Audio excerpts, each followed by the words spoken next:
In the lush heart of an upscale neighborhood stood the property that could change my life. The price tag alone, $1.5 million, screamed luxury, but as I walked through its opulent hallways beside my husband Nathan, a sense of unease gnawed at me. "Meredith, look at this place." Nathan's eyes sparkled with an almost childlike glee. "Imagine us here, hosting parties, living the dream." I tried to mirror his enthusiasm, but a voice inside me whispered caution. "It's stunning, Nathan, but the price. Can we really manage this, even with Dad's help?" Nathan laughed, his voice echoing in the grand foyer. "Your dad won't mind. He's got more than enough. This is our chance, Meredith. Our future." His words felt like a mask slipping, revealing a glimmer of greed I hadn't seen before. We continued the tour in silence until we reached the garden. The real estate agent, a sharply dressed man named Mr. Collins, excused himself to take a call. "Go on out, Nathan. I'll catch up," I said, needing a moment alone. Nathan nodded and stepped outside. That's when Mr. Collins returned, his face unusually somber. "Mrs. Thompson, I need a word, in private," his tone urgent. Puzzled, I followed him into a small study. He closed the door with a definitive click and turned to face me. "Mrs. Thompson, what I'm about to say must stay between us. Your husband, Nathan, he's involved in something illegal." My heart skipped a beat. "What? That's impossible. Nathan's a good man." Mr. Collins sighed, his eyes holding a gravity I hadn't noticed before. "I have friends in law enforcement. They've been tracking a drug ring, and Nathan's name came up. I can't divulge more, but you should know." I felt my world tilt. Nathan involved in drugs? It couldn't be. Yet. Hadn't I sensed something off? "You need to leave him, Mrs. Thompson, for your safety," Mr. Collins added. A bitter laugh escaped me. "You expect me to end my marriage based on this?" Mr. Collins's gaze was steady. "I understand this is hard to accept. Just be careful. Consider what I've said." I left the room in a daze, the lavish walls of the house now feeling like a gilded cage. Outside, Nathan was admiring the garden, oblivious to the storm raging in my mind. "Everything okay, honey?" he asked, wrapping an arm around my waist. "Yeah, just a bit overwhelmed by all this," I lied, forcing a smile. As we drove home, Nathan chattered about the house, our future, his dreams, but my thoughts were a whirlwind of doubt and fear. Was the man I married not who I thought he was? The words of Mr. Collins echoed in my mind, a sinister undercurrent to Nathan's enthusiastic plans. That night, as Nathan slept beside me, his face peaceful in the moonlight, I made a decision. I needed the truth. And if Nathan was the man Mr. Collins claimed he was, then I would make him pay. For my heart, for my trust, for everything. Revenge, a word I never thought would belong to me, settled in my heart. Nathan had chosen his path. Now it was time to choose mine. Months before the property viewing, life with Nathan seemed almost idyllic. We were the couple our friends envied, always laughing, always together. But as I lay awake that night, the past replayed in my mind, revealing cracks I had chosen to ignore. "Meredith, I'll be out late tonight." "Drinks with the guys," Nathan had said one evening, his tone casual. I remembered nodding, a smile fixed on my face. "Sure, have fun. Just don't stay out too late." As I thought back, I realized these late nights had become more frequent. Nathan, once eager to spend every moment with me, now seemed to find any excuse to be away. I had dismissed it as pre-marriage jitters, the last hurrahs of bachelorhood. But now, doubt crept in like a shadow. The following morning, I decided to confront Nathan. Over breakfast, I broached the subject. "Nathan, we need to talk. You've been out a lot lately? Is everything okay?" He looked up from his coffee, a flicker of annoyance in his eyes. "It's nothing, Meredith.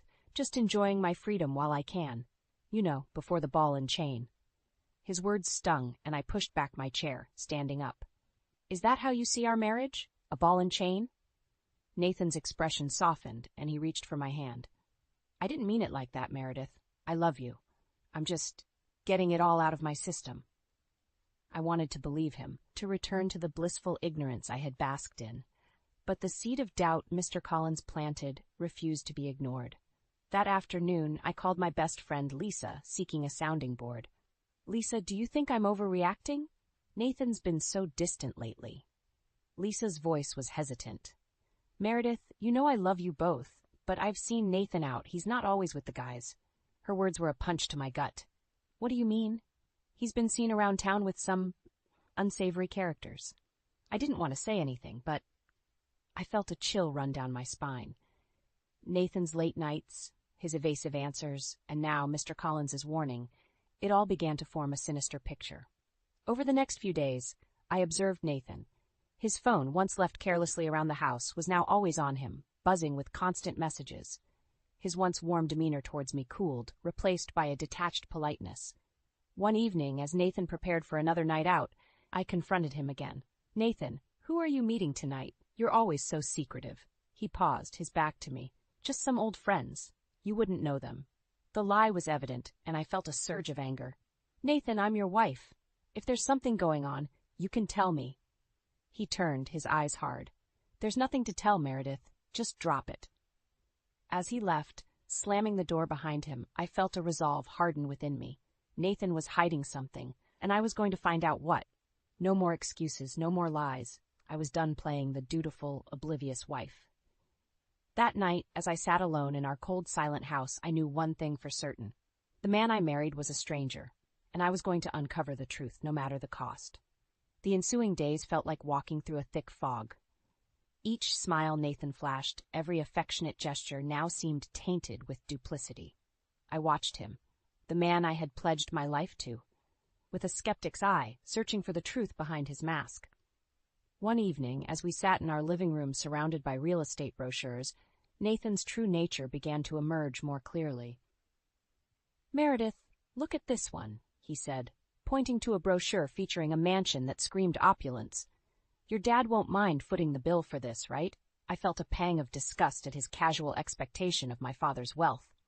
"Nathan, we need to be realistic. We can't exploit my father's generosity." He laughed, a sound that once warmed my heart, now chilling it. "Come on, Meredith. Your dad's loaded. He'd want his little girl to live in luxury." I stared at him, the man I thought I knew, now a stranger driven by greed. "My father's money isn't a ticket to your lavish fantasies, Nathan." His face darkened, and for a moment I saw the man Mr. Collins had warned me about. "So what? You're choosing your dad over me?" I stood up, my hands trembling with a mix of anger and hurt. "This isn't about choosing sides. It's about respect and responsibility, something you seem to have forgotten." Nathan stood as well, his eyes flashing with something akin to fury. "You know what, Meredith? Maybe you're the one who's forgotten what this marriage is about." I felt a cold resolve settle over me. "And what is that, Nathan? Using me for my father's money?" He didn't respond, turning away with a dismissive wave of his hand. That night, I lay in bed, the space between us wider than the physical distance. My mind was made up. I needed to protect myself and my family from this man who had become an embodiment of betrayal. The following day, I made a call to a private investigator. If Nathan wouldn't give me the truth, I would find it myself. I recounted Nathan's late nights, his sudden interest in expensive properties, and Mr. Collins's alarming revelation. "I need to know what he's hiding," I told the investigator. "I need evidence." As I set the plan in motion, a part of me mourned the loss of the love I once felt, but that grief was overshadowed by a burning desire for justice. Nathan had made his choice, and now I was making mine. Weeks passed, and the investigator provided me with updates.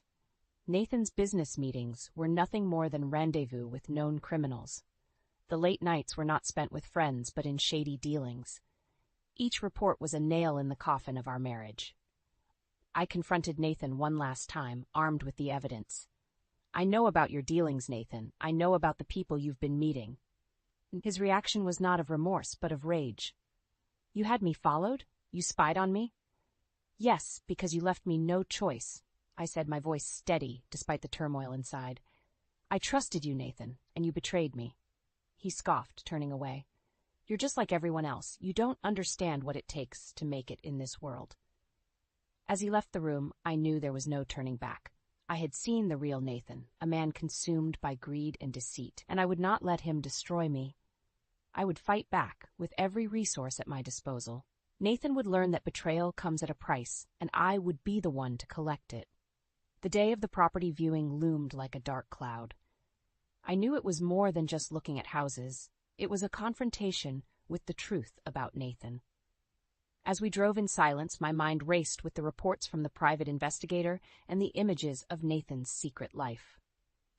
The man next to me was a stranger, his charming facade now a grotesque mask. Upon arriving, the property's grandeur was overshadowed by the weight of my impending revelation. Nathan seemed oblivious, lost in visions of a life built on lies and deceit. The real estate agent, Mr. Collins, greeted us with a professionalism that felt cold. His eyes met mine, a silent acknowledgement of the storm brewing beneath the surface. As we toured the lavish rooms, Nathan's excitement was palpable. "Imagine the parties we could have here, Meredith. This is the life we deserve." His words echoed hollowly in my ears. "Deserve? Based on what, Nathan? Your lies? Your illegal activities?" He stopped, a flicker of panic crossing his face. "What are you talking about?"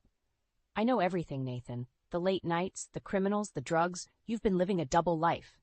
His facade cracked, revealing a glimpse of the man he truly was. "You've been snooping around, spying on me?" "Yes, because I needed to know the truth," I said, my voice unwavering. Nathan's expression hardened. "You think you're better than me, Meredith? You think you're above it all with your perfect life and your rich daddy?" The accusation stung, but I stood my ground. "This isn't about me, Nathan. This is about you and the choices you've made." He scoffed, turning away. "You don't understand anything." As he stormed off, Mr. Collins approached me, his expression grave. "I'm sorry you had to find out this way, Mrs. Thompson, but you needed to know the truth." I nodded, my resolve strengthened. "Thank you, Mr. Collins. I needed to see it for myself." Leaving the property, I knew what I had to do. Nathan's betrayal couldn't go unpunished. The man I loved was gone, replaced by a criminal who used me as a stepping stone for his ambitions. That evening, I sat alone in our now tainted home, planning my next move. Nathan's world would come crashing down, and I would be the one to pull the lever. He would pay for his deceit, not just legally, but personally. I would ensure that his fall from grace was as steep as the pedestal he had placed himself upon. The game had changed, and I was no longer a pawn in Nathan's twisted world. I was now the player, and it was my turn to make a move. The next few days were a blur of cold determination. My plan for retribution against Nathan took shape, each step meticulously crafted. I reached out to Mr. Collins, seeking more information and solidifying my resolve. We met in a discreet cafe, the buzz of the city a stark contrast to our somber conversation. "Mrs. Thompson," Mr. Collins began, his voice low, "I've gathered more evidence. It's worse than we thought." He slid a folder across the table. Inside were photos and documents, undeniable proof of Nathan's entanglement in criminal activities. My hands trembled as I leafed through the evidence. How could he be so reckless? "It's greed, Mrs. Thompson. It blinds people," Mr. Collins replied. I looked up, my eyes burning with a mix of fury and sorrow. "I want to bring him down. He can't get away with this." Collins nodded. "I understand. You have my full support." The following day, I confronted Nathan. He returned home, his usual arrogance on display. I was waiting, the folder of evidence in hand. "Nathan, we need to talk," I said, my voice steady. He smirked, unaware of the storm about to break. "What now, Meredith? More accusations?" I threw the folder on the table. "No, not accusations. Proof." His smirk vanished as he flipped through the documents. "Where did you get this? That's not important. What matters is that your lies are over," I said. Nathan's face contorted with rage. "You think you can corner me like this? You're nothing without me, Meredith." His words were like venom, but I stood unshaken. "I was everything before you, and I'll be everything after you're gone. Your time is up, Nathan." He lunged at me, but I was ready. Stepping aside, I let his momentum carry him forward, crashing into the furniture. "Stay away from me," I warned, my heart pounding. Nathan picked himself up, his eyes wild. "You'll pay for this, Meredith. You think you've won? This is far from over." But I could see the fear in his eyes. He knew his world was crumbling. "I'm going to the authorities," I declared. "You're going to face the consequences of your actions." As he stormed out, I knew the battle was just beginning. But I was prepared. Nathan had underestimated me, and that was his biggest mistake. My heart ached with the betrayal and loss, but it was overshadowed by a burning desire for justice. Nathan's fall from grace would be a spectacle, and I would be the architect of his demise. This was more than revenge. It was retribution for every lie, every deceitful smile, every moment he thought he could use me and walk away unscathed. The game of deception was over, and I was writing the final act. Nathan would learn that betrayal comes with a price, and I was here to collect. The day of reckoning arrived with a heavy air.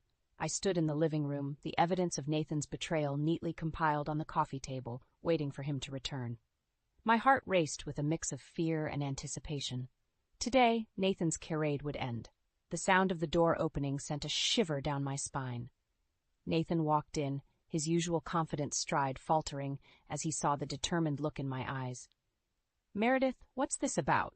he asked, trying to maintain his composure.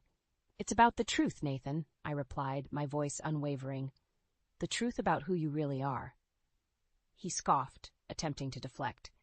"You're being dramatic. Let's just talk this out." I pushed the folder towards him. "Talk?